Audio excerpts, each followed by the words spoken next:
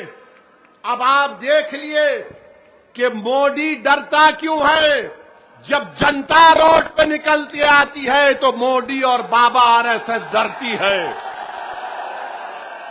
جب کسان دلی کو آیا تو مودی جھک گئے. تو میرے عزیز دوستوں اور بزرگوں، میں آپ سے درمندانہ اپیل کر رہا ہوں کہ روڈ پر نہیں نکلنا ہے، اپنی جانوں کی حفاظت کرو. تم کو صرف نکلنا ہے متحدہ طور پر.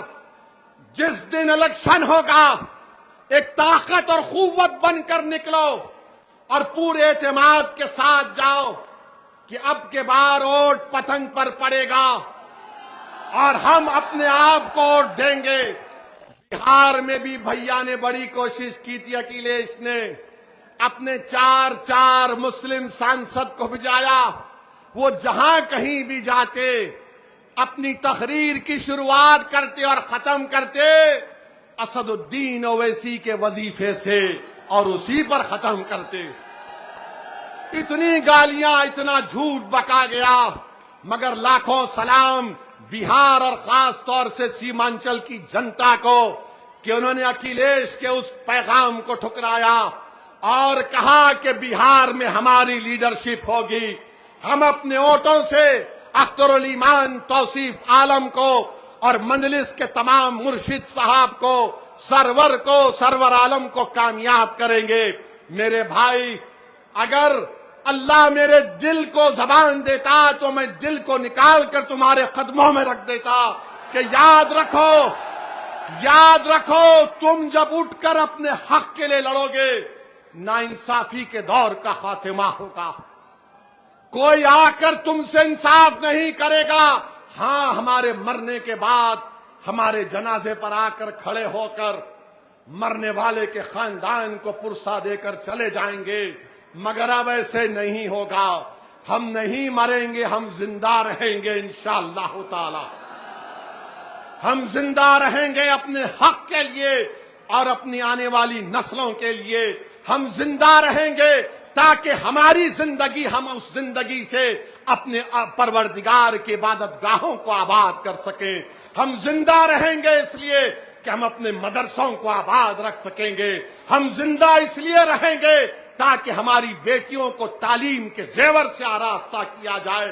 ہم زندہ اس لیے رہیں گے کہ کوئی ناانصافی ہم سے نہ کرے. یاد رکھو، اگر زندہ ہے تو زندگی کا ثبوت دینا پڑے گا. اور کیسے دینا پڑے گا؟ جذباتی تقاریر سے نہیں، نعروں سے نہیں، مگر اتحاد سے دینا پڑے گا.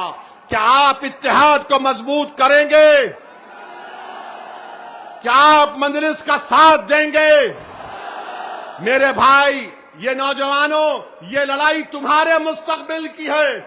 میں یہاں پر نیتا بننے کے لیے نہیں آیا ہوں، اور اللہ میرے دل کا حال جاننے والا ہے.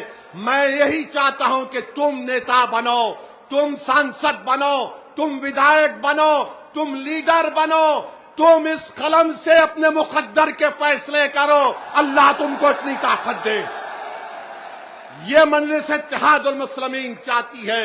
انشاءاللہ تعالی 29 میں کوئی 80 سال کا شخص اس دیش کا وزیر اعظم نہیں بنے گا. کوئی 40-45 سال کا نوجوان اس ملک کے مقدر کو بدل دے گا. جہاں پر امن ہوگا، انصاف ہوگا، کسی کے پاس نفرت نہیں ہوگی. یہ مجلس اس کی کوشش کر رہی ہے. تو آپ تمام کا بے حد شکریہ، اور میں شکر گزار ہوں. ایڈوکیٹ ظفر صاحب سنبھل سے آئے ہیں. یہ وہ آدمی ہے جس نے اللہ کے گھر کی حفاظت کے لیے جیل کو جانا پسند کیا، ظالم سے سمجھوتا کرنے کو پسند نہیں کیا۔ ہم ظفر صاحب کا شکریہ ادا کرتے ہیں، اور ساتھ ہی ساتھ ہمارے عرفان چودھری، دانش چودھری جو شاملی سے آئے ہیں، بلال چودھری، ناظم صاحب، ندیم جو علی گڑھ سے، شاداب علی گڑھ سے، افضل علی گڑھ سے اور فیض علی گڑھ سے آئے ہیں۔ تو میرے بھائی، آپ نے ایک بات کو بھی دیکھا ہوگا کہ اس جنتر منتر پر ایسا منتر پڑا جا رہا تھا کہ حیدرآباد اور ممبئی میں یہ جو بچے میمز بنا رہے تھے، میں توبہ ہی کر سکتا ہوں، کیا کیا کر دیا آپ نے۔ موڈی کو نہیں چھوڑا، بابا کو نہیں چھوڑا، سنگ پریوار کو نہیں چھوڑا، سب کو بتا دیا۔ کیا کیا کر دیا آپ نے۔ بہرحال میرے بھائی، ڈرنے اور گھبرانے کی ضرورت نہیں ہے، اپنے اتحاد کو مضبوط رکھیے، زندگیوں کو بچائیے، ظالم کی سازش کا شکار مت ہوئیے۔ ہم ڈر کروٹ نہیں ڈالیں گے، ہم بے خوف ہو کر امید کی بنیاد پر مجلس کو کامیاب کریں گے انشاءاللہ تعالی۔